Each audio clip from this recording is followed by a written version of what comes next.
إن الحمد لله نحمده ونستعينه ونستغفره ونؤمن به ونتوكل عليه ونعوذ بالله من شرور أنفسنا ومن سيئات أعمالنا من يهده الله فلا مضل له ومن يضلله فلا هادي له ونشهد أن لا إله إلا الله وحده لا شريك له ونشهد أن سيدنا مولانا محمدا عبده ورسوله أرسله بالحق بشيرا ونذيرا صلى الله تعالى عليه وعلى آله وأصحابه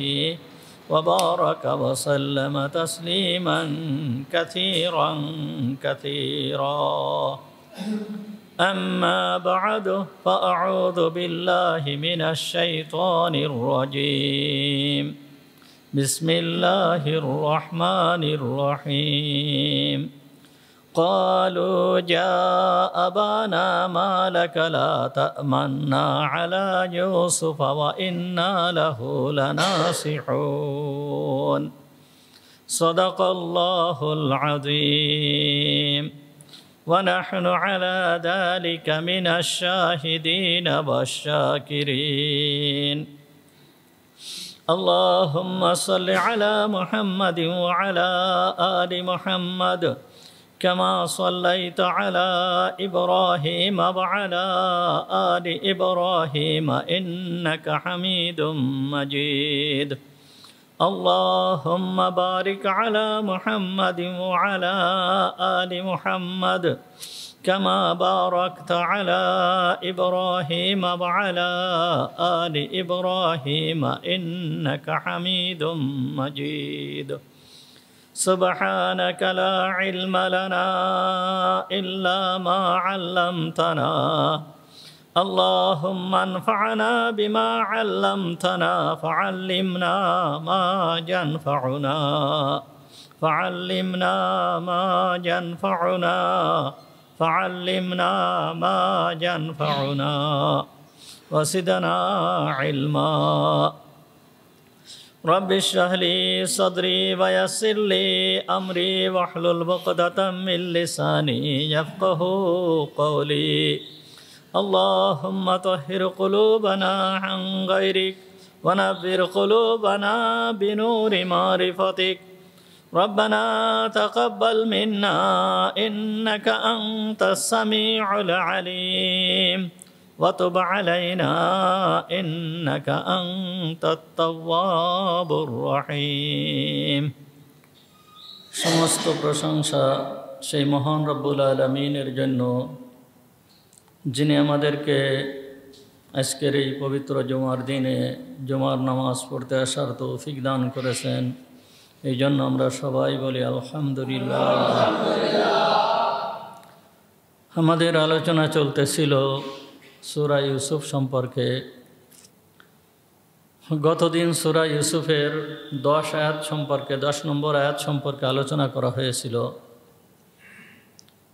এখানে আলোচনা করা হয়েছিল যে হযরত ইউসুফ আলাইহিস সালামের ভাইয়েরা সবাই মিলে পরামর্শ করলো যে ইউসুফকে মেরে ফেলতে হবে। তার ভিতরে থেকে এক ভাই বলল যে ইউসুফকে মারা যাবে না, বরঞ্চ কোনো বিরান কূপের ভিতরে ফেলে দিতে হবে। রাস্তার পাশে কোনো বিরান কূপের ভিতরে ফেলে দিতে হবে, যেই কূপের থেকে কোনো ব্যবসায়ী দল তাকে কুড়িয়ে নিয়ে যাবে। ইয়ালতাকিতহু বা'যুস সাইয়ারা, তো গতদিন এই ইয়ালতাকিতহু বা'যুস সাইয়ারা অর্থাৎ রাস্তার থেকে এই কূপের ভিতরের থেকে কোনো ব্যবসায়ী দল তাকে কুড়িয়ে নিয়ে যাবে, এই বিষয়ে আলোচনা করা হয়েছিল। এই সম্পর্কে আলোচনা করতে যে এই আয়াতের তাফসিরে মুফাসসিরিনে কিরাম যেই সমস্ত কথা লিখেছে সেইগুলো সম্পর্কে আলোচনা করা হয়েছিল। ওর ভিতরে রাস্তার হক সম্পর্কে আলোচনা করা হয়েছিল। রাস্তার হক শুধুমাত্র রাস্তার হক নয়, অপরের হক, এইটা অত্যন্ত জরুরি। কিয়ামতের ময়দানে তিনটে আদালত হবে। আদ-দাওয়াবিনু সালাসা, মুহাম্মদুর রাসূলুল্লাহ সাল্লাল্লাহু আলাইহি ওয়াসাল্লাম বলেন আদ-দাওয়াবিনু সালাসা, আদালত তিনটা হবে। সর্বপ্রথম আদালত হবে ইমানের আদালত। এইখানে দেখা হবে কোন ব্যক্তি ইমানদার এবং কোন ব্যক্তি ইমানদার নয়, কার ইমান আছে এবং কার ইমান নাই, এইটা দেখা হবে শুধুমাত্র। এইখান থেকে ইমানদার আর বেঈমান পার্থক্য হয়ে যাবে। যারা ইমানদার তারা আলাদা হয়ে যাবে, যারা বেঈমান তারা আলাদা হয়ে যাবে। বেঈমানদের আর কোনো হিসাব কিতাব নাই, বিনা হিসাবেই জাহান্নামে চলে যাবে। আর ইমানদার যারা হবে তাদের জন্য আরও দুইটা আদালত থাকবে। একটা আদালত থাকবে বান্দার হক অর্থাৎ মাখলুকের হক, এটা হচ্ছে দ্বিতীয় নম্বর আদালত। এই আদালতে দেখা হবে যে মানুষ মানুষের হক আদায় করেছে কিনা, মানুষ পশু পাখির হক আদায় করেছে কিনা, এই সমস্ত হক আদায় করেছে কিনা। এই সমস্ত হক যদি আদায় করে থাকে ভালো কথা, এই হক যদি আদায় না করে তাহলে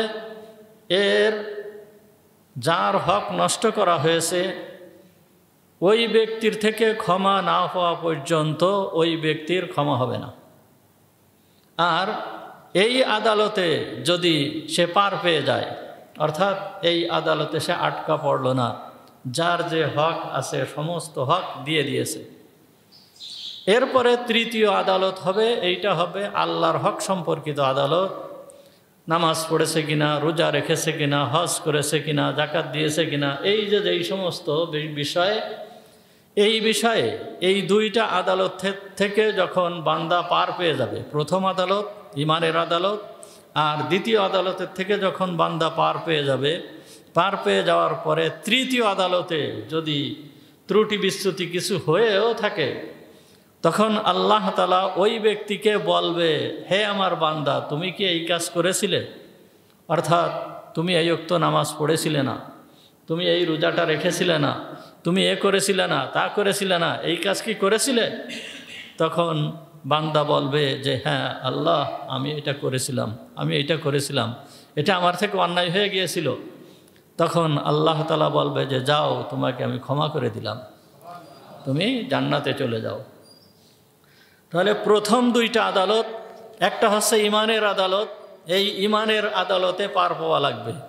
ইমানের সঙ্গে যদি সামান্য পরিমাণ শিরক এবং কুফর মিশ্রিত থাকে তাহলে ওই আদালতে সে পার পাবে না, বরঞ্চ পার না পাওয়া তো দূরের কথা, সে ওই কাফের মুশরিক বেদিনদের সাথে অনন্ত অসীমকাল পর্যন্ত জাহান্নামে তার ভোগ করতে হবে। ইমানের ভিতরে সামান্য ত্রুটি এসে গেছে, শরিক করে ফেলেছে, কুফরি করে ফেলেছে, তাহলে ওই ব্যক্তি আর পার পাবে না। দ্বিতীয় আদালত হচ্ছে হক অর্থাৎ পাওনা দিয়ে দেওয়ার আদালত।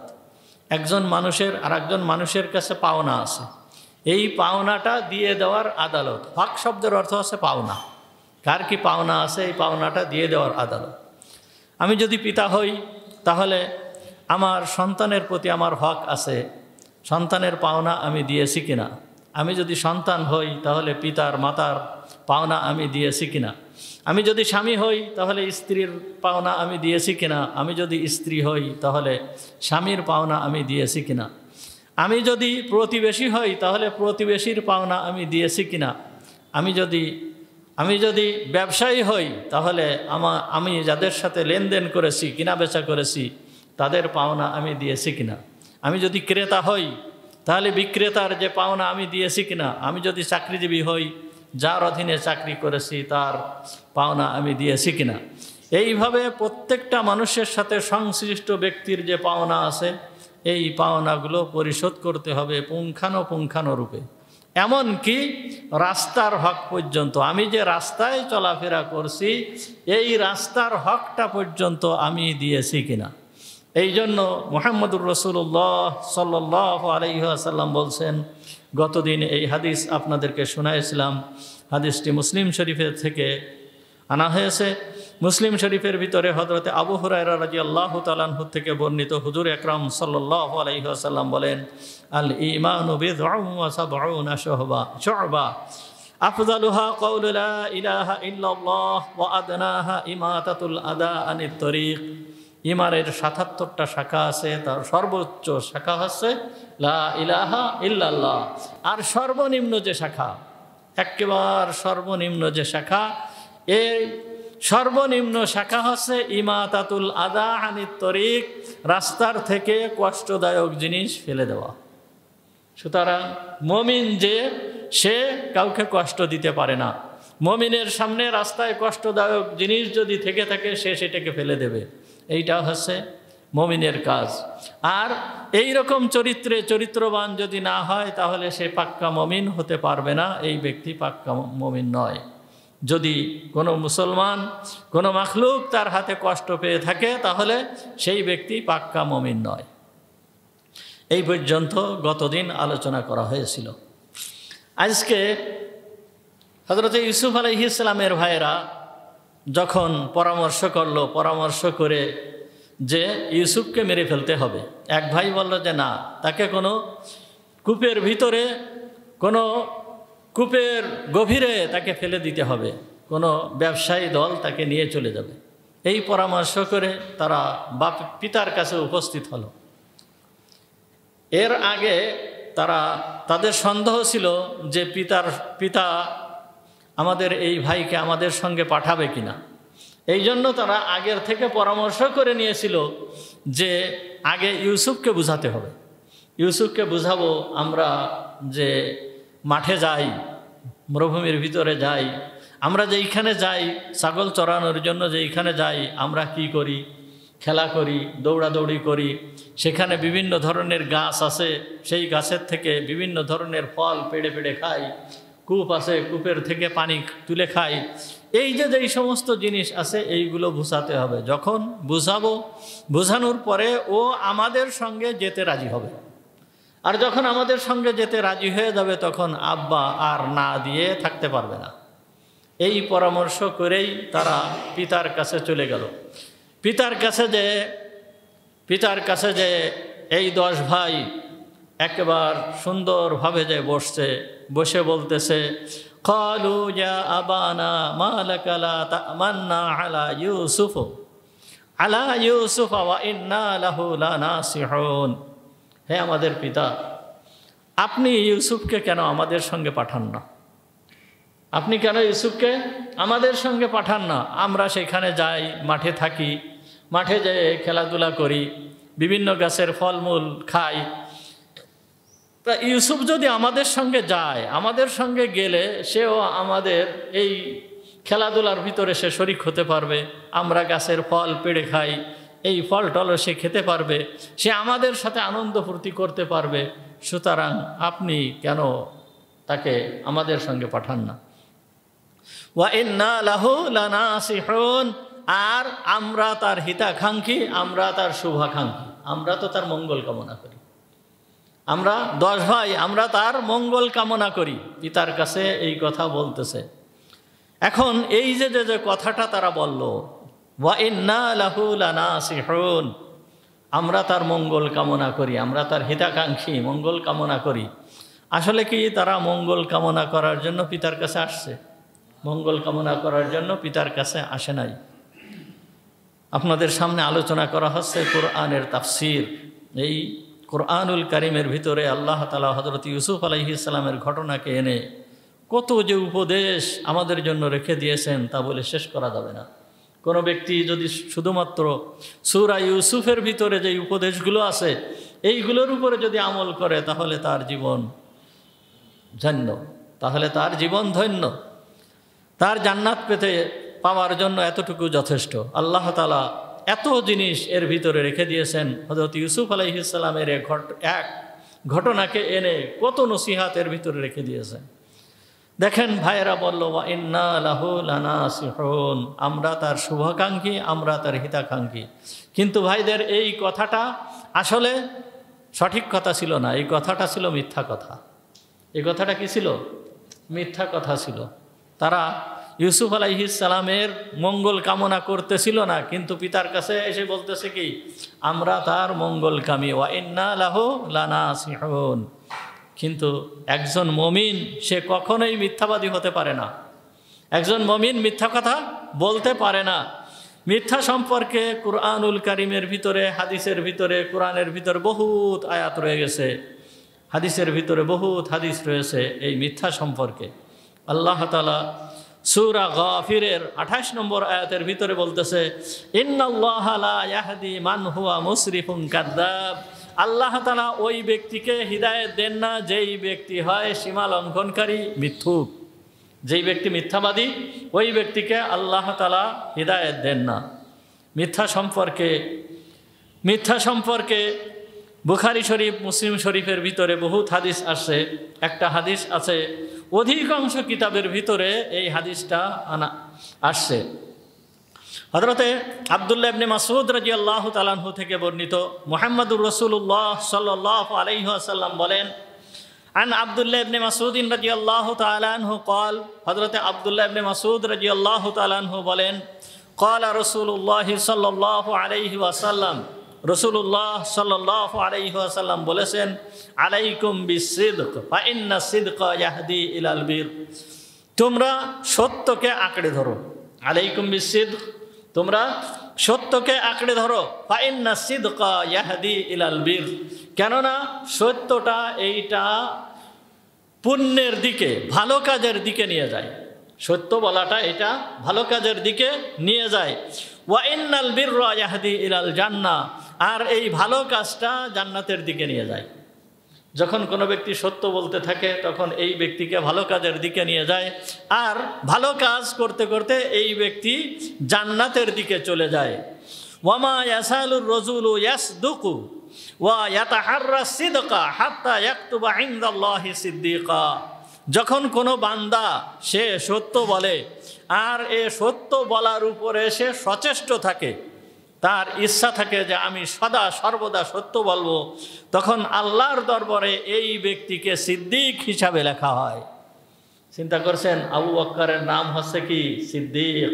আয়েশা সিদ্দিকা রাদিয়াল্লাহু তাআলা আনহার নাম হচ্ছে সিদ্দিকা। আবু বকরের মেয়ে আয়েশা, তার নাম হচ্ছে সিদ্দিকা। তা কোনো বান্দা যখন সত্য বলতে থাকে, সদা সর্বদা সত্য বলে এবং সত্য বলার উপরে সে সচেষ্ট হয়, আল্লাহর দরবারে তাকে সিদ্দিক হিসাবে লেখা হয়। হাত্তা ইউকতাবা ইনদাল্লাহি সিদ্দিকা, আল্লাহর দরবারে এই ব্যক্তিকে সিদ্দিক হিসাবে লেখা হয়। ওয়া ইয়্যাকুম ওয়াল কাযিব, খবরদার তোমরা মিথ্যাকে পরিত্যাগ করো, মিথ্যার ধারে কাছেও যেও না। ফাইনাল কাযিবা ইয়াহদি ইলাল ফুজুর, কেননা মিথ্যা হচ্ছে পাপ কাজের দিকে নিয়ে যায়। ওয়া ইন্নাল ফুজুরা ইয়াহদি ইলান নার, আর এই পাপ কাজটা এই ব্যক্তিকে জাহান্নামের দিকে নিয়ে যায়। ওয়ামা ইয়াসালুর রাজুলু ইয়াকযিবু ওয়া ইয়াতাহাররাল কাযিবা হাত্তা ইউকতাবা ইনদাল্লাহি কাযযাবা। যেই ব্যক্তি মিথ্যা বলতে থাকে এবং মিথ্যা বলার প্রতি সে সচেষ্ট হয়, এই ব্যক্তিকে আল্লাহর দরবারে কাযযাব হিসাবে লেখা হয়। কাযযাব অর্থ মিথ্যাবাদী, মিথ্যুক। কাযযাব কাকে বলা হয়েছে? মুসাইলামাতুল কাযযাব, নাম শুনেছেন? আপনাদেরকে বলা হয়েছে মুসাইলামাতুল কাযযাব। যেই ব্যক্তি নবীর দাবি করেছিল, সে হুজুর সাল্লাল্লাহু আলাইহি ওয়াসাল্লামের যুগে বলা হয়েছিল তাকে, সে বলেছিল যে আমি নবী। এই ব্যক্তিকে বলা হয়েছে কাযযাব, মানে মিথ্যাবাদী। আর দাজ্জাল বাহির হবে, এই দাজ্জালকেও বলা হবে কাযযাব, মানে মিথ্যাবাদী। তাহলে যেই ব্যক্তি মিথ্যা বলে এবং মিথ্যা বলাকে সে অভ্যাসে পরিণত করে নেয়, সদা সর্বদা মিথ্যা বলতে থাকে, ওই ব্যক্তিকে আল্লাহর দরবারে কাযযাব হিসাবে লেখা হয়। সে কাযযাব অর্থাৎ বড় মিথ্যুক, বড় মিথ্যাবাদী। বহুত হাদিসের কিতাবের ভিতরে এই হাদিসটা আসছে। সত্য বলা, যদি কেউ সত্য বলে, as-sidqu তামানিয়া, তামানিনা, সত্য হচ্ছে অন্তরের প্রশান্তি। সত্যটা অন্তরের ভিতরে প্রশান্তি এনে দেয়। মুহাম্মদুর রাসূলুল্লাহ সাল্লাল্লাহু আলাইহি ওয়াসাল্লাম বলেন, ফাইন্না সিদকা তুমানিনাতুন, সত্যটা হচ্ছে অন্তরে প্রশান্তি এনে দেয়। ওয়াইন্নাল কাযিবা রিবাতুন, আর মিথ্যা হচ্ছে অন্তরের ভিতরে বিভিন্ন ধরনের দ্বিধা, সংশয়, সন্দেহ উৎপন্ন করে। সুতরাং সত্য বলা, যেই ব্যক্তি সত্য বলার অভ্যাস করে নেয়, এই ব্যক্তির ভিতরে পেরেশানি থাকে না, এই ব্যক্তির ভিতরে কোনো পেরেশানি থাকে না। এই ব্যক্তি একেবারে শান্ত শিষ্ট প্রফুল্ল, সদা সর্বদা প্রফুল্ল থাকে। মিথ্যা কত প্রকার? মিথ্যাবাদী, মিথ্যা সাধারণত 3 প্রকার হয়ে থাকে। মিথ্যা হচ্ছে কথার ভিতরে মিথ্যাবাদী। 1 নম্বর কি? কথার ভিতরে মিথ্যাবাদী, সে কথায় কথায় মিথ্যা কথা বলে। 2 নম্বর হচ্ছে আমলের ভিতরে মিথ্যাবাদী, মানে আমল করে, এমন আমল করে যেই আমলটা সত্য না, সঠিক না, ধোঁকাবাজির আমল। 3 নম্বর হচ্ছে নিয়তের ভিতরে নিয়তে মিথ্যাবাদী। তা সর্বপ্রথম আল আউয়ালু আল কাযিবু ফিল আকওয়াল, কথায় মিথ্যাবাদী। এর ভিতরে একেবারে উচ্চ পর্যায়ের মিথ্যা কথা হচ্ছে আল্লাহর প্রতি মিথ্যা আরোপ করা। অধিকাংশ কাফের, অধিকাংশ মুশরিক, অধিকাংশ মুনাফিক, এদের চরিত্র ছিল যে আল্লাহর প্রতি মিথ্যা আরোপ করা, আল্লাহকে মিথ্যা সাব্যস্ত করা। আল্লাহ তাআলা কোরআনের ভিতরে বলতেছেন, ওয়ামান আযলামু মিম্মান ইফতারা আলাল্লাহি কাযিবা, ওই ব্যক্তির থেকে সবথেকে বড় জালেম, সবথেকে বড় জুলুমকারী কে হতে পারে যে আল্লাহর প্রতি মিথ্যা আরোপ করে, আল্লাহর প্রতি সে মিথ্যা আরোপ করে। এরপরে আছে মুহাম্মদুর রাসূলুল্লাহ সাল্লাল্লাহু আলাইহি ওয়াসাল্লাম, অর্থাৎ নবীর প্রতি মিথ্যা কথা বলা, নবীর প্রতি মিথ্যা আরোপ করা। এই সম্পর্কেও মুহাম্মদুর রাসূলুল্লাহ সাল্লাল্লাহু আলাইহি ওয়াসাল্লাম বলেছেন, মান কাযাবা আলাইয়া মুতাআম্মাদান ফালইয়াতাবাওয়া মাকআদাহু মিনান নার, যেই ব্যক্তি আমার উপরে জেনে বুঝে কোনো মিথ্যা আরোপ করলো, অর্থাৎ আমি যে কথা বলিনি সেই কথা বলে সে বলল যে এইটা মুহাম্মদুর রাসূলুল্লাহ সাল্লাল্লাহু আলাইহি ওয়াসাল্লাম বলেছেন, তাহলে এই ব্যক্তি আমার উপরে মিথ্যা আরোপ করলো। আর যেই ব্যক্তি আমার উপরে মিথ্যা আরোপ করলো, ফালইয়াতাবাওয়া মাকআদাহু মিনান নার, সে যেন তার জায়গাকে জাহান্নামে বানায় নেয়। হুজুর আকরাম সাল্লাল্লাহু আলাইহি ওয়াসাল্লাম এ কথা বলেছেন। এরপরে যে মিথ্যা হচ্ছে সমস্ত মুমিন মুসলমান যারা আছে তাদের সাথে মিথ্যা বলা, সমস্ত মুমিন মুসলমান যারা আছে তাদের সাথে মিথ্যা বলা। কিন্তু মুমিনের কাজ মিথ্যা হতে পারে না, মুমিন কখনো মিথ্যাবাদী হতে পারে না। মুমিন সর্বদা কি করবে? সত্যবাদী হবে। মুমিন ভীত হতে পারে, মুমিন বখিল হতে পারে, কিন্তু মুমিন কি হতে পারে না? মিথ্যাবাদী হতে পারে না। দেখেন, মুয়াত্তা মালিকের ভিতরে, বাইহাকির ভিতরে, শুআবুল ঈমানের ভিতরে হাদিস আসছে, মিশকাতুল মাসাবিহ, মিশকাত শরীফের ভিতরে হাদিসটা নিয়ে আসছে। হযরতে সাফওয়ান ইবনে সুলাইম রাদিয়াল্লাহু তাআলা আনহু, ইনি হুজুর আকরাম সাল্লাল্লাহু আলাইহি ওয়াসাল্লামের কাছে জিজ্ঞেস করলেন, আয়াকুনুল মুমিনু জাবানা, হে আল্লাহর রাসূল, মুমিন কি কখনো ভীতু হতে পারে? মুমিন জিহাদের ময়দানে যাবে, ভয় করতেছে, তো মুমিন কি কখনো ভীতু হতে পারে? ক্বালা নাআম, হুজুর আকরাম সাল্লাল্লাহু আলাইহি ওয়াসাল্লাম বলেন যে হ্যাঁ, মুমিন ভীতু হতে পারে। হুজুর আকরাম সাল্লাল্লাহু আলাইহি ওয়াসাল্লামের কাছে পরে আবার জিজ্ঞেস করলো, ফাকিলা আয়াকুনুল মুমিনু বাখিলা, হে আল্লাহর রাসূল, মুমিন কি বখিল হতে পারে? মুমিন কি কৃপণ হতে পারে? ফাকিলা, তখন হুজুর আকরাম সাল্লাল্লাহু আলাইহি ওয়াসাল্লাম বললেন, নাম, হ্যাঁ, মুমিন কৃপণ হতে পারে, মুমিন বখিল হতে পারে। এরপর হুজুর আকরাম সাল্লাল্লাহু আলাইহি ওয়াসাল্লামের কাছে জিজ্ঞেস করা হলো, আয়াকুনুল মুমিনু কাযযাবা, মুমিন কি মিথ্যাবাদী হতে পারে? হে আল্লাহর রাসূল, মুমিন কি মিথ্যাবাদী হতে পারে? তখন হুজুর আকরাম সাল্লাল্লাহু আলাইহি ওয়াসাল্লাম বলেন যে না, মুমিন মিথ্যাবাদী হতে পারে না। মুমিন কখনো মিথ্যা কথা বলতে পারে না, মুমিনের মুখ দিয়ে মিথ্যা কথা বাহির হতে পারে না, মুমিন কখনো মিথ্যাবাদী হতে পারে না। অর্থাৎ ঈমান আর মিথ্যা একত্রিত হয় না। কোনো ব্যক্তি ঈমানদার আবার সে মুমিন হবে, এইটা হয় না। হুজুর আকরাম সাল্লাল্লাহু আলাইহি ওয়াসাল্লাম বললেন যে লা, অর্থাৎ মুমিন মিথ্যাবাদী হতে পারে না। কিন্তু আমাদের অবস্থা কি হয়েছে? আমরা সদা সর্বদা মিথ্যা কথা বলতেছি, সদা সর্বদা আমাদের অভ্যাসে পরিণত হয়ে গেছে। মিথ্যা বলাটা অভ্যাসে পরিণত হয়েছে। যেই ব্যক্তি বেচা কিনা করতেছে, দোকানদার ব্যবসায়ী, সে ক্রেতার সাথে মিথ্যা বলতেছে। যেই ব্যক্তি খরিদ করতেছে সেও মিথ্যা বলতেছে। যেই ব্যক্তি চাকরিজীবী সেও মিথ্যা বলতেছে। সমস্ত ক্ষেত্রে মিথ্যা আর মিথ্যা, মিথ্যা আর মিথ্যা, মিথ্যার সয়লাভ হয়ে গেছে। মুমিন কখনো মিথ্যুক হতে পারে না, মুমিন কখনো মিথ্যাবাদী হতে পারে না। এমনকি সন্তানকে শিক্ষা দিচ্ছে, সন্তানকেও মিথ্যা শিক্ষা দেওয়া হচ্ছে। সন্তানকে কি করা হচ্ছে? মিথ্যা শিক্ষা দেওয়া হচ্ছে। মা বাপ সন্তানের সঙ্গে মিথ্যা কথা বলতেছে, সন্তানের সঙ্গে মা বাপ মিথ্যা কথা বলতেছে, মিথ্যা কথা বলতেছে। ওই সন্তান ওইখান থেকে মা বাপের কাছ থেকেই মিথ্যা শিখে নিচ্ছে। কেমনভাবে মা বাপ সন্তানকে মিথ্যা কথা বলে দেখেন। হাদিসের থেকেই আপনাদের কাছে হাদিসের থেকেই আপনাদেরকে শোনাচ্ছি।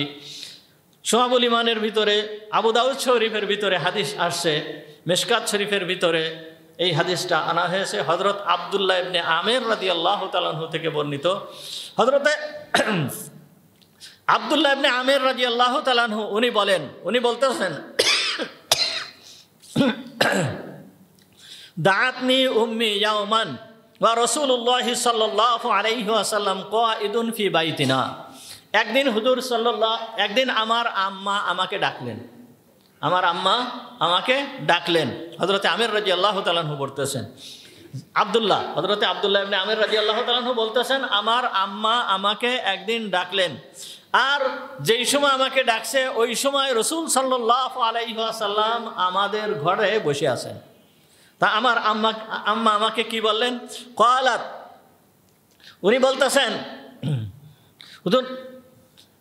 উনি বলতেছেন যে হ্যাঁ তাআল উতিকা। আমার আম্মা আমাকে বললেন হ্যাঁ তাআল উতিকা, অর্থাৎ এই তুমি আসো, তোমাকে কিছু দিব, তুমি আসো, আমি তোমাকে কিছু দিব। এ কথা হুজুর আকরাম সাল্লাল্লাহু আলাইহি ওয়াসাল্লাম শুনলেন। শোনার পরে হুজুর সাল্লাল্লাহু আলাইহি ওয়াসাল্লাম আমার আম্মাকে বললেন, ফাকালা লাহা রাসূলুল্লাহ সাল্লাল্লাহু আলাইহি ওয়াসাল্লাম। তখন রাসূল সাল্লাল্লাহু আলাইহি ওয়াসাল্লাম আমার আম্মাকে বললেন, মা আরাদতা আন তু'তিয়াহু, তুমি তাকে কি দিতে চেয়েছো, তুমি তাকে কি দিবে? তখন আম্মা বললেন, আরাদতু আন উ'তিয়াহু তামারা, আমি ইচ্ছা করেছি তাকে আমি খেজুর দেব, তখন হুজুর আকরাম সাল্লাল্লাহু আলাইহি ওয়াসাল্লাম বলেন, আমা ইন্নাকা লাউ লাম তু'তিয়াহু শাইআন ফাকাতাবতা আলাইকা কাদিবাতান। হ্যাঁ, তুমি যদি খেজুর দাও তাহলে তো ভালো কথা, আর যদি তুমি খেজুর না দাও তাহলে তোমার উপরে একটা মিথ্যা লেখা হবে, তোমার জন্য একটা মিথ্যা লেখা হবে। অর্থাৎ তুমি ছেলেকে ডাকছো যে এইদিকে আসো, তোমাকে কিছু দেব, এখন তুমি ছেলেকে কিছু দিলে না, তখন তোমার উপরে একটা মিথ্যা লেখা হবে। আমরা আমাদের সন্তানদেরকে কত কি বলি। দেখা যাচ্ছে যে আমি বাজারে যাচ্ছি, ছেলেকে বলতেছি, মেয়েকে বলতেছি তোমার জন্য বাজারের থেকে এই নিয়ে আসবো, কিন্তু আনলাম না, তোমার জন্য বাজারের থেকে এই নিয়ে আসবো, আনলাম না। বিভিন্ন ধরনের অনেক কিছু সব মিথ্যার ভিতরে যাবে। আমি একজনকে বললাম যে তোমাকে এই দিব, কিন্তু আমি দিলাম না, তাহলে এইটা কি মিথ্যা, এইটা মিথ্যা হবে। হুজুর আকরাম সাল্লাল্লাহু আলাইহি ওয়াসাল্লাম আরো বলেন, আন আবি হুরায়রা রাদিয়াল্লাহু তাআলা আনহু আন রাসূলিল্লাহি সাল্লাল্লাহু আলাইহি ওয়াসাল্লাম আন্নাহু ক্বাল, হুজুর আকরাম সাল্লাল্লাহু আলাইহি ওয়াসাল্লাম বলেন, মান ক্বালা লি সাবিয়্যিন, যেই ব্যক্তি কোনো বাচ্চাকে বলল, তাআল হাক, আসো এইটা নেও, সুম্মা লাম ইউতিহি, কিন্তু সে দিল না, ফাহিয়া কাযিবাতুন, তাহলে এইটা তার জন্য একটা মিথ্যা লেখা হয়ে গেল, এইটা একটা মিথ্যার গুনাহ তার আমলনামায় হয়ে গেল, বড় একটা মিথ্যা তার আমলনামায় হয়ে গেল। তাহলে সন্তানকে কোনো কিছু দিতে চালাম, কিন্তু সেইটা কি দিলাম না, এটা কি হলো? মিথ্যা হিসাবে হলো। সন্তানদেরকে ভয় দেখায়, এই চুপ কর, ওই যে কি আসতেছে, শিয়াল আসতেছে, এটা আসলে কি শিয়াল আসতেছে, তাকে ভয় দেখানোর জন্য বলা হয়, এটাও মিথ্যা। এটাও মিথ্যা। বিভিন্ন ধরনের মিথ্যা কথা আমরা সন্তানদেরকে বলি, এইরকম বলা যাবে না। যেই সমস্ত ব্যক্তিরা এই হাদিসগুলো বর্ণনা করেছেন, আমাদের সামনে এই হাদিসগুলো এনে দিয়েছেন, এই সমস্ত মুহাদ্দিস যারা হাদিস বিভিন্ন লোকেদের কাছ থেকে হাদিস নিয়েছেন। হাদিস তো হুজুর সাল্লাল্লাহু আলাইহি ওয়াসাল্লামের কাছ থেকে সাহাবীরা শুনছে, সাহাবীরা অন্য আরেকজনকে শোনাইছে, অন্য আরেকজনকে শোনাইছে। এইভাবে তো হাদিস আসছে। হাদিস তো প্রথমে লেখা হয় নাই, লেখা হয়েছে অনেক পরে যায়। ইমাম বুখারী রহমাতুল্লাহি আলাইহি ইনারা অনেক পরে এসে হাদিসের কিতাব লিখছে, আগে হাদিস লেখা হয় নাই। তা যারা হাদিস লিখছেন তারা যেই সমস্ত লোকেদের কাছে হাদিস আনতে গেছেন, হাদিস শোনার জন্য গিয়েছেন, আগে ওই ব্যক্তিকে যাচাই করেছে এই ব্যক্তি কেমন লোক, এই ব্যক্তির থেকে কোনো মিথ্যা কথা প্রকাশ পেয়েছে কিনা, জীবনে কখনো কোনো মিথ্যা কথা বলেছে কিনা। যদি একটা মিথ্যা কথা বলে থাকে তাহলে ওই ব্যক্তির কাছে থেকে হাদিস নেয় নাই। যে সে এই সাধারণ ব্যাপার নিয়ে মিথ্যা কথা বলতে পারে, তাহলে রসুলের ক্ষেত্রেও তো মিথ্যা বানাই দিতে পারে। এমন কি দেখা গেছে কি কোনো একজন ব্যক্তি সে তার পশুকে ঘাস দিচ্ছে, পশুকে খাবার দিচ্ছে, খাবার ধরতেছে সামনে, ধরছে সামনে, যখন ওই পশুটা সামনের দিকে আগায় আসছে তখন ওই খাবারকে তার সামনের থেকে নিয়ে আসছে, অর্থাৎ ওই পশুকে আর খাবার দেয় নাই। তখন ওই ব্যক্তির থেকে ওই হাদিস আর নেয় নাই। কেন? যে একটা পশুকে ধোঁকা দিতে পারলো, পশুর সঙ্গে মিথ্যা আচরণ করতে পারলো, সুতরাং এর থেকে এই হাদিস নেওয়া যাবে না। সুতরাং মিথ্যা, একজন মুমিন কখনো সে মিথ্যাবাদী হতে পারে না, একজন মুমিনের থেকে মিথ্যা প্রকাশ পেতে পারে না। সদা সর্বদা মিথ্যা এড়ায়ে চলতে হবে, সদা সর্বদা মিথ্যা এড়ায়ে চলতে হবে। এমনকি অনেক সময় দেখা যায় যে আমরা কি করি, একজন আর একজনের সঙ্গে হাসি রহস্য করি, ঠাট্টা করি, মজাক করি, কি করি, উপহাস করি। এই উপহাসের ক্ষেত্রে একজন আর একজনকে হাসানোর ক্ষেত্রে অনেক সময় মিথ্যা কথা বলে, মিথ্যা কথা দিয়ে মানুষকে হাসায়। এই ব্যক্তিও, এইটাও জঘন্যতম মিথ্যা। মুহাম্মদুর রাসূলুল্লাহ সাল্লাল্লাহু আলাইহি ওয়াসাল্লাম বলেন, ওয়াইলুল লিল্লাযিনা ইউহাদ্দিসুনা ফায়াকযিবু লিইউযহিকা বিহিল কওম। ওই ব্যক্তির জন্য বড় ধ্বংস, বড় ধ্বংস, ওই ব্যক্তির জন্য বড় সর্বনাশ যে কথা বলে এবং কথা বলে ওই কথার ভিতরে মিথ্যা বলে। কি জন্য মিথ্যা বলে? লিইউযহিকা বিহিল কওমা, লোকেদেরকে হাসানোর জন্য সে মিথ্যা বলে, লোকেদেরকে হাসানোর জন্য সে মিথ্যা বলে। আগে তো বলছেন ওই ব্যক্তির জন্য বড় ধ্বংস, আবার হুজুর আকরাম সাল্লাল্লাহু আলাইহি ওয়াসাল্লাম বলতেছেন, ওয়াইলুন লাহু, ওয়াইলুন লাহু, ওই ব্যক্তির জন্য বড় ধ্বংস, ওই ব্যক্তির জন্য বড় ধ্বংস। সুতরাং মিথ্যাকে সম্পূর্ণরূপে এড়ায়ে চলতে হবে, এইটা হচ্ছে মুসলমানের কাজ। আসিদকু ইউনজি ওয়াল কিযবু ইউহলিক, মিথ্যা নাজাত দেয়, মিথ্যা পরিত্রাণ দেয়, ওয়াল কিযবু ইউহলিক, আর এই সত্য পরিত্রাণ দেয়। আসিদকু ইউনজি, সত্য মানুষকে পরিত্রাণ দেয়, ওয়াল কিযবু ইউহলিক, আর মিথ্যা মানুষকে ধ্বংস করে দেয়, মিথ্যা মানুষকে ধ্বংস করে দেয়। আপনাদের জানা আছে প্রসিদ্ধ ঘটনা, হযরত আব্দুল কাদের জিলানী রহমাতুল্লাহি আলাইহির ঘটনা।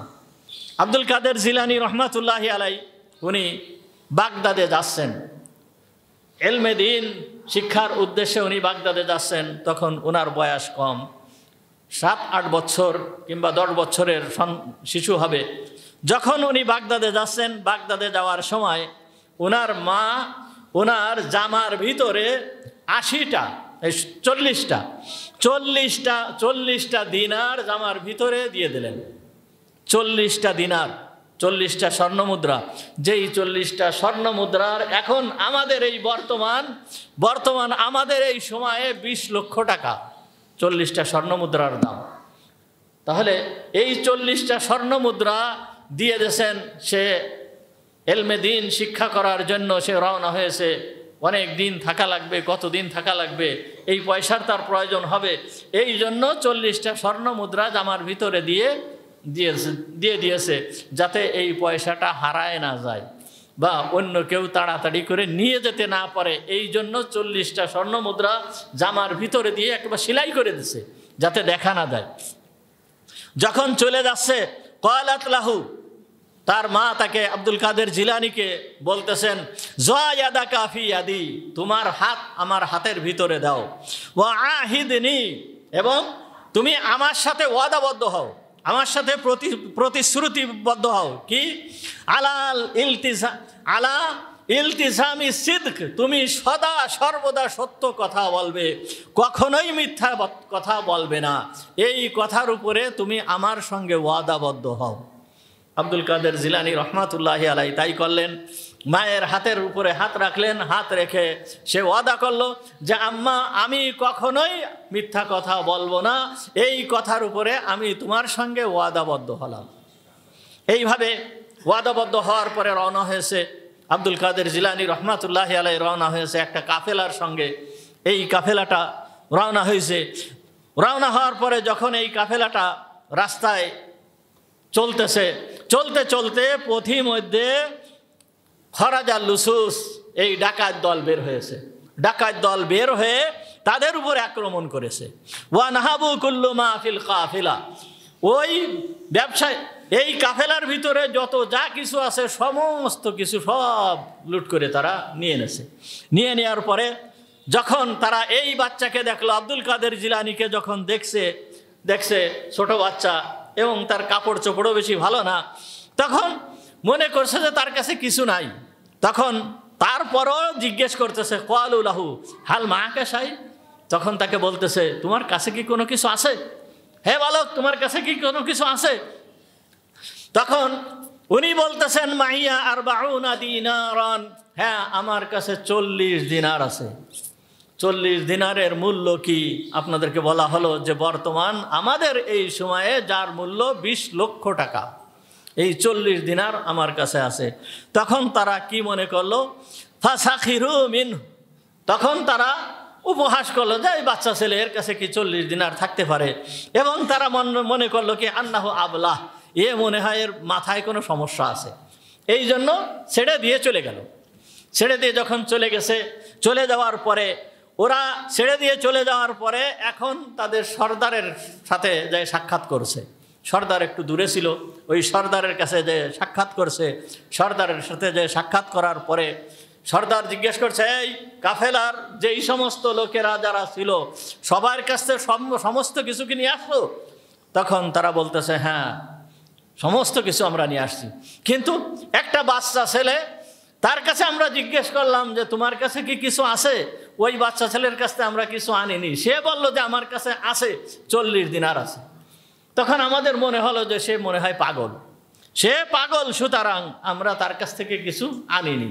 40 দিনার আছে, ছোট্ট বাচ্চা ছেলে দেখলেও মনে হচ্ছে না। তখন তাকে ছেড়ে দিয়ে আমরা চলে আসছি। তখন সে বলতেছে, ওই লোক বলতেছে যে যাও তাকে নিয়ে আসো, তাকে তোমরা আমার কাছে নিয়ে আসো। যখন ওই সর্দারের কাছে নিয়ে আসছে, সর্দারের কাছে আনার পরে ওই সর্দার জিজ্ঞেস করতেছে, হাল মাহাকা শাই, হে ছেলে তোমার কাছে কি কোনো কিছু আছে? ক্বালা নাম, তখন বলতেছে, হ্যাঁ আমার কাছে কিছু আছে। মাইয়া আরবাউনা দিনারান, আমার সাথে 40 দিনার আছে। ক্বালা আইনা হিয়া, ওই সর্দার বলতেছে যে ইহা কোথায়, যে তোমার কাছে 40 দিনার আছে, এটা কোথায়? ফা আখরাজাহা, এইটাকে ওইখান থেকে সব 40টা দিনার বের করে দিল। ওয়া সাল্লামাহা লাহু, এবং 40টা দিনার বের করে ওই ডাকাতের সর্দারকে দিয়ে দিল। ফাকালা কাবীরুল লুসুস, ওই ডাকাতের সর্দার তাকে বলতেছে, আ মাজনুনুন আনতা ইয়া বুনাই, হে আমার প্রিয় সন্তান তুমি কি পাগল? কাইফা তুরশিদু ফি আন নুকুদিক, তুমি তোমার এই স্বর্ণমুদ্রা তোমার কাছে আছে, এইটা তুমি কিভাবে বলে দিলে? তুমি কি পাগল? 40টা স্বর্ণমুদ্রা তোমার কাছে রয়েছে, আর এই 40টা স্বর্ণমুদ্রার কথা তুমি বলে দিলে এবং তুমি আমাকে দিয়েও দিলে, তুমি কি পাগল হয়েছো? এরকম কাজ তুমি কি করে করলে? তখন বলতেছে যে আমি যখন ঘর থেকে বের হয়েছি, বের হওয়ার সময় আমার আম্মার হাতে হাত দিয়ে আমি ওয়াদাবদ্ধ হয়েছি, আমি ওয়াদা করে আসছি যে আমি কখনোই মিথ্যা কথা বলবো না। সুতরাং আমি যদি এখন মিথ্যা কথা বলি তাহলে আমার মায়ের ওয়াদা ভঙ্গ করা হবে। আমি যদি এখন মিথ্যা কথা বলি তাহলে আমার মায়ের ওয়াদা ভঙ্গ করা হবে, সুতরাং আমি আমার মায়ের ওয়াদাকে কি করে ভঙ্গ করব। বলার সঙ্গে সঙ্গে এই ডাকাতের চোখ দিয়ে পানি চলে আসছে, ডাকাতের সর্দারের চোখ দিয়ে পানি চলে আসছে।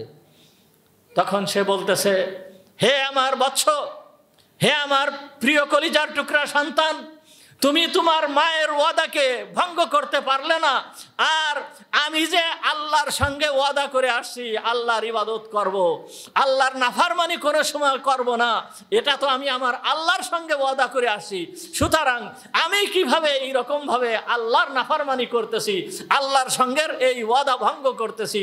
হে আমার আদরের সন্তান, তুমি তোমার হাত বাড়াও, আমি তোমার হাতে হাত রেখে এখন ওয়াদা করতেছি যে আমি জীবনে কোনোদিন আর এই নাফরমানি করব না। ওই ডাকাতের সর্দার ও ওই সময়ে ওই বাচ্চার হাতে, আব্দুল কাদের জিলানী রহমাতুল্লাহি আলাইহি, ওই বাচ্চার হাতে হাত রেখে সে ওয়াদা করলো যে আর জীবনে কখনোই এই অন্যায় কাজ করব না, আমি এখন থেকে এই ডাকাতি ছেড়ে দিলাম এবং এই কাফেলার যার যে মাল আমি নিয়েছিলাম সমস্ত কিছু আমি ফেরত দিয়ে দিলাম। সব ফেরত দিয়ে দিল। এখন ডাকাতির সর্দারের এই অবস্থা, অন্য ডাকাতরা কি করে?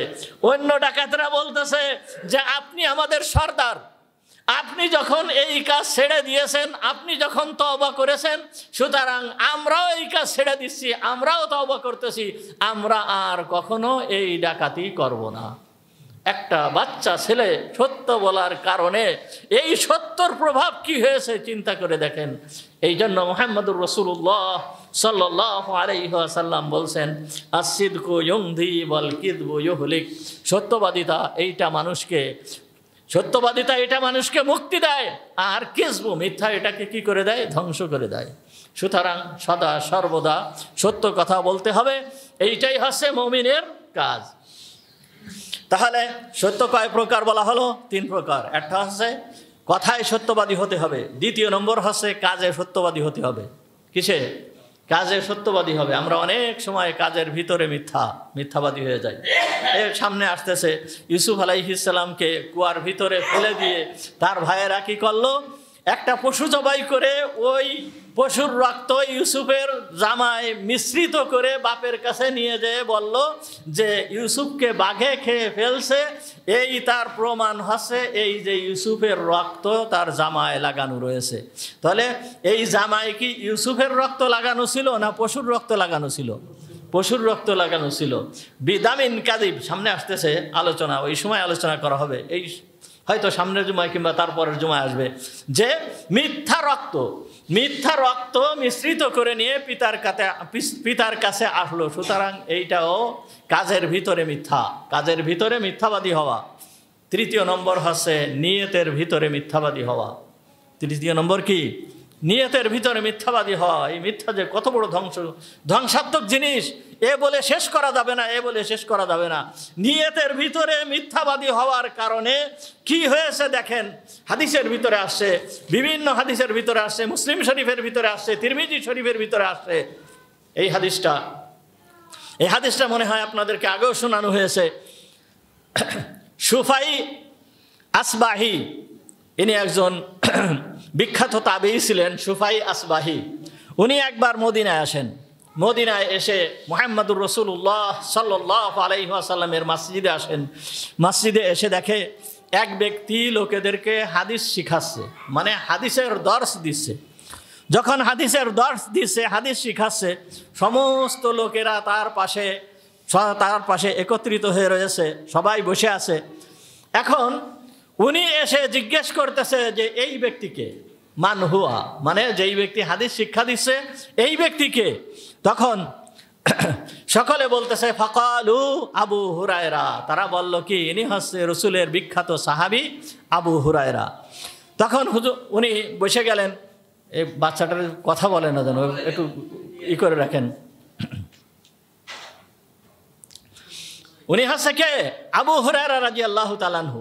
তখন উনি বলতেছেন ফাদানাউতু মিনহু, সুফাই আসবাহি বলতেছেন যে আমি ওনার কাছে গেলাম, যাওয়ার পরে আমি তার কাছে যে বসলাম, বসার পরে যখন সমস্ত লোকজন তার থেকে চলে গিয়েছে, চলে যাওয়ার পরে আমি ওনার কাছে যে বলতেছি হে রসুলের সাহাবী, আপনি আমাকে এমন একটা হাদিস শোনাবেন যেই হাদিসটা আপনি স্বয়ং রসুল সাল্লাল্লাহু আলাইহি ওয়াসাল্লামের কাছ থেকে শুনেছেন এবং বুঝেছেন, এবং এই হাদিসটা আপনি নিজেই কানে শুনেছেন। আর যখন এই হাদিসটা শুনেছেন তখন আপনার কাছে আর কেউ ছিল না, এই রকম একটা হাদিস আপনি আমাকে শোনাবেন। তখন আবু হুরায়রা রাদিয়াল্লাহু তাআলা আনহু বললেন, হ্যাঁ, আমি তোমাকে একটা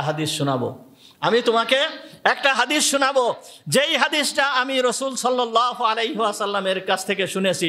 লা উহাদ্দিসান্নাকা হাদিসান, আমি তোমাকে একটা হাদিস শোনাবো যেই হাদিসটা হাদ্দাসানি রাসূলুল্লাহ সাল্লাল্লাহু আলাইহি ওয়াসাল্লাম, যেই হাদিসটা রাসূল আমাকে শোনায়েছেন। আকালতুহু ওয়া আলিমতুহু, আমি সেই হাদিসটা সুন্দরভাবে বুঝেছি এবং এই হাদিসটা আমি হুজুরের থেকে শুনেছি। এই বলেই হযরতে আবু হুরায়রা রাদিয়াল্লাহু তাআলা আনহু বেহুশ হয়ে গেলেন। এই বলার সঙ্গে সঙ্গে হযরতে আবু হুরায়রা রাদিয়াল্লাহু তাআলা আনহু বেহুশ হয়ে গেলেন। এরপরে উনি বলতেছেন যে এরপরে অনেক সময় পরে আবার আবু হুরায়রা রাদিয়াল্লাহু তাআলা আনহুর হুশ হলো, উনি হুশ হয়েছেন। হুশ হওয়ার পরেই আবার বলতেছে, আমি তোমাকে অবশ্যই এমন একটা হাদিস শোনাবো যেই হাদিসটা আমি রসুল থেকে শুনেছি বুঝেছি, এবং যখন আমি এই হাদিসটা শুনেছি এই ঘরের ভিতরের থেকেই শুনেছি, এই মসজিদ থেকেই শুনেছি, এইখানে আমি ছাড়া আর হুজুরের কাছে অন্য কেউ ছিল না। এই বলেই উনি আবার বেহুশ হয়ে গেলেন। এরপর কিছু সময় পরে আবার হুশ হলো। হুশ হওয়ার পরে আবার বলতেছে, যখনই হুশ হয়েছে তখন বলতেছে, আমি তোমাকে একটা হাদিস শোনাবো যেই হাদিসটা আমি রসুল থেকে শুনেছি বুঝেছি, এবং এই ঘরে বসে শুনেছি, এই ঘরে আর কেউ ছিল না। এই বলার পরে আবার উনি বেহুশ হয়ে গেলেন এমনভাবে কেমন যেন আমার উপরে পড়ে যাচ্ছিলেন। তখন আমি ওনাকে ধরে বসলাম, ধরে বসে অনেক সময় পর্যন্ত আমার কাঁধে হেলান দিয়ে উনি থাকার অনেক সময় পরে ওনার হুশ আসলো। যখন হুশ আসার পরে তখন উনি আমাকে বলতেছেন যে আমি তোমাকে এখন ওই হাদিস শোনাচ্ছি যেই হাদিসটা আমি রসুল সাল্লাল্লাহু আলাইহি ওয়াসাল্লাম থেকে শুনেছি, এবং এই ঘরের ভিতরে বসেই শুনেছি। তখন হুজুর উনি ওই হাদিস বলা শুরু করলেন। উনি বলতেছেন, ইন্নাল্লাহা তাবারাকা ওয়া তাআলা ইযা কানা ইয়াউমুল কিয়ামা ইয়ানজিলু ইলাল ইবাদ লিয়াকদিয়া বাইনাহুম, যখন কিয়ামতের ময়দান হবে তখন আল্লাহ তাআলা বান্দাদের ফয়সালা করার জন্য আল্লাহ তাআলা নামবেন এবং ফয়সালা করা শুরু করবেন। তখন আল্লাহ তাআলা যখন ফয়সালা শুরু করবেন, কুল্লু উম্মাতিন জাসিয়াতুন, সমস্ত উম্মত ভয়ে একেবারে হাঁটু গেড়ে আল্লাহ তাআলার সামনে বসে পড়ে থাকবে। এই সময়ে আউয়ালু মান ইয়াদউ বিহি রাজুলুন, এই সময়ে আল্লাহ তাআলা সর্বপ্রথম ওই ব্যক্তিকে ডাকবে যে জামাআল কুরআন, যে কোরআনকে একত্রিত করেছিল, কোরআনকে পড়েছিল, ইলমে দ্বীন শিক্ষা করেছিল। এই হচ্ছে এক নম্বর ব্যক্তি। ওয়া রাজুলুন কুতিলা ফি সাবিলিল্লাহ, এবং আরেকজন ব্যক্তি হচ্ছে যেই ব্যক্তি আল্লাহর রাস্তায় শহীদ হয়ে গিয়েছিল। ওয়া রাজুলুন কাসীরুল মাল, এবং আরেক ব্যক্তি যেই ব্যক্তিকে আল্লাহ তাআলা অনেক মাল সম্পদ দান করেছিল। এই তিন ব্যক্তিকে সর্বপ্রথম আল্লাহ তাআলা কিয়ামতের ময়দানে ডাকবেন। ফায়াকুলুল্লাহু লিল কারি, অতঃপর আল্লাহ তাআলা ওই কোরআন জমাকারী যেই ব্যক্তি আলেম, যেই ব্যক্তি বড় আলেম ছিল, ইলমে দ্বীন শিক্ষা করেছিল, ওই ব্যক্তিকে বলবেন, আলাম উআল্লিমুকা মা আনসালতু আলা রাসূলি, আমি কি তোমাকে ওই জিনিস শিক্ষা দেই নাই যেই জিনিস আমি আমার রসুলের উপরে অবতীর্ণ করেছিলাম, আমার কোরআনকে অবতীর্ণ করেছিলাম যেই রসুলের উপরে, ওই কোরআন ওই জিনিসকে আমি তোমাকে শিক্ষা দেয় নাই? কালা বালা, তখন ওই ব্যক্তি বলবে যে বালা, হে আল্লাহ, হ্যাঁ অবশ্যই, কেন নয়, তুমি অবশ্যই আমাকে ওই জিনিস শিক্ষা দিয়েছিলে। তখন আল্লাহ তাআলা বলবেন, ফামাযা আমিলতা ফীমা আল্লামতা, তুমি যা শিখেছো তার উপরে তুমি কি আমল করেছো? তুমি যা শিখেছিলে তার উপরে তুমি কি আমল করেছিলে? ক্বালা কুনতু আকুমু বিহি আনা আল-লাইল ওয়া আনা আন-নাহার। হে আল্লাহ, কুরআনের খেদমতেই তো আমি আমার সারা জীবন কাটাই দিয়েছি। দিন রাত শুধু কুরআনের খেদমত করেছি, কুরআন পড়াইছি, কুরআন পড়েছি, কুরআন নিয়ে থাকছি, এই সমস্ত কিছুই আমার কাজ ছিল, আমি এই করেছি, এই রকম করেছি। ফায়াকুলুল্লাহু লাহু কাযাবতা। এই সময় আল্লাহ তাআলা বলবে কাযাবতা, তুমি মিথ্যা বলতেছো, তুমি মিথ্যা বলতেছো। ওয়া তাকুলু লাহুল মালাইকাতু কাযাবতা। আল্লাহ যখন বলল যে মিথ্যা বলেছো, সমস্ত ফেরেশতারা তখন বলবে যে কাযাবতা, তুমি মিথ্যা বলতেছো, তুমি মিথ্যা বলতেছো। ওয়া ইয়াকুলুল্লাহ, তখন আল্লাহ তাআলা বলবেন বাল আরাদতা আন ইউকালা ইন্না ফুলানান কারিজুন। বরঞ্চ তোমার ইচ্ছা ছিল যে তোমাকে লোকেরা বড় কারি বলবে, বড় আলেম বলবে, এই জন্য তুমি এই কোরআন শিক্ষা করেছিলে, কোরআন নিয়ে পড়ে থাকতে লোকেরা বড় আলেম বলবে, লোকেরা বড় বক্তা বলবে, লোকেরা বড় মুফাসসির বলবে, লোকেরা বড় মুফতি বলবে। ফাকাদ কিল, এটা তো বলা হয়ে গেছে দুনিয়ায়, তুমি যা ইচ্ছা করেছিলে এইটা তো বলা হয়ে গিয়েছে। সুতরাং তখন ওই ব্যক্তি সম্পর্কে আল্লাহ তাআলা কি ফয়সালা করবেন? সুম্মা উমিরা বিহি ফাসুহিবা আলা ওয়াজহিহি হাত্তা উলকিয়া ফিন-নার। তখন ওই ব্যক্তিকে জাহান্নামের নির্দেশ দেওয়া হবে, তাকে ভুট করে টেনে হেঁচড়ে জাহান্নামের ভিতরে ফেলা হবে। এরপরে এগুলো কার সম্পর্কে? কারিউল কোরআন, যে বড় আলেম ছিল, এই আলেম সম্পর্কে। এরপরে ডাকা হবে যেই ব্যক্তি আল্লাহর রাস্তায় শহীদ হয়ে গিয়েছিল, যেই ব্যক্তি আল্লাহর রাস্তায় শহীদ হয়ে গিয়েছিল, ওই ব্যক্তিকে ডাকা হবে। ওই ব্যক্তিকে ডেকে বলা হবে তোমাকে এই নিয়ামত আমি দান করেছিলাম, ইমানের মতন দৌলত দিয়েছিলাম, তুমি এইটার কি আমল করেছো? তখন বলবে যে হে আল্লাহ, আমি তো তোমার রাস্তায় জীবনটাকে দিয়ে দিয়েছি। তখন আল্লাহ তাআলা বলবেন যে কাযাবতা, তুমি তো মিথ্যা বলতেছো, তুমি এই জন্য জিহাদ করো নাই, বরঞ্চ তোমার উদ্দেশ্য ছিল লোকেরা বলবে ইন্নাকা জারি, তুমি বড় বাহাদুর, তুমি বড় বীর যোদ্ধা। ফাকাদ কিল, ওইটা তো বলা হয়ে গেছে। এরপরে আল্লাহ তাআলা ডাকবেন ওই সম্পদশালী দানশীল ব্যক্তিকে, ডেকে বলবেন তোমাকে আমি এত সম্পদ দিয়েছিলাম, তুমি এই সম্পদ নিয়ে কি আমল করেছো? তখন ওই ব্যক্তি বলবে হে আল্লাহ, যত প্রকার খাত আছে সমস্ত খাতে আমি ব্যয় করেছি, আত্মীয়তার খাতে ব্যয় করেছি, জনকল্যাণমূলক খাতে ব্যয় করেছি, সমস্ত জায়গায় আমার দান আছে, সমস্ত জায়গায় আমি দান করেছি। তখন বলবে আল্লাহ তাআলা বলবে কাযাবতা, তুমি মিথ্যা বলতেছো। ফেরেশতারাও ওই সময় বলবে কাযাবতা, তুমি মিথ্যা বলতেছো, তুমি এই জন্য দান করেছিলে যে লোকেরা তোমাকে দানবীর বলবে, লোকেরা তোমাকে বড় সখী বলবে। সুতরাং সেটা তো হয়ে গেছে, তোমাকে তা বলেছে। সুতরাং ওই ব্যক্তিকেও ওইভাবে জাহান্নামের নির্দেশ দেওয়া হবে, তাকে ওই ভুট করে টেনে হেঁচড়ে নিয়ে জাহান্নামে নিক্ষেপ করা হবে। এরপর আবু হুরায়রা রাদিয়াল্লাহু তাআলা আনহু বলতেছেন, হুজুর আকরাম সাল্লাল্লাহু আলাইহি ওয়াসাল্লাম এই পর্যন্ত আমাকে বললেন ইয়া আবা হুরায়রা, হে আবু হুরায়রা, তুমি শুনে রাখো, উলাইকা সালাসাতু আউয়ালু খালকিল্লাহ তুসাআরু বিহিমুন নারু ইয়াউমাল কিয়ামা, তুসাআরু বিহিমুন নারু ইয়াউমাল কিয়ামা। হে আবু হুরায়রা, তুমি শুনে রাখো, আল্লাহর মাখলুকের এই 3 শ্রেণীর লোকের মাধ্যমে আল্লাহ তাআলা কিয়ামতের ময়দানে জাহান্নামকে উদ্বোধন করবেন। কত বড় কথা চিন্তা করেন। এইটা হচ্ছে মিথ্যা ফিন নিয়াত, নিয়াতের ভিতরে মিথ্যা হওয়া। নিয়ত হবে কার জন্য? একমাত্র আল্লাহর জন্য। কিন্তু নিয়ত হয়েছে কি? আমাকে বড় আলেম বলবে, আমাকে বড় বীর যোদ্ধা বলবে, আমাকে বড় দানশীল বলবে। এই নিয়ত এসে যাওয়ার কারণে এইটা হচ্ছে মিথ্যা কাযিব ফিন নিয়াত, মানে নিয়াতের ভিতরে মিথ্যা হওয়া। এই রকম যদি হয়ে যায় তাহলে যেই ব্যক্তি এত বড় আলেম ছিল, যেই ব্যক্তি শহীদ হয়েছে, সেই ব্যক্তিরও জাহান্নামে যেতে হয়েছে। সুতরাং মুমিন কখনো মিথ্যাবাদী হতে পারে না, মুমিন কখনো মিথ্যাবাদী হতে পারে না, এইটা মুমিনের গুণ নয়। সুতরাং ইউসুফ আলাইহিস সালামের ভাইয়েরা যে বলল ওয়া ইন্না লাহু লানাসিহুন, আমরা ইউসুফের জন্য হিতাকাঙ্ক্ষী, এইটা কি তাদের ভাইদের সত্য কথা ছিল না, এটা ছিল পিতার সামনে মিথ্যা কথা। আখিরু দাওয়ানা আলহামদুলিল্লাহি রাব্বিল আলামিন।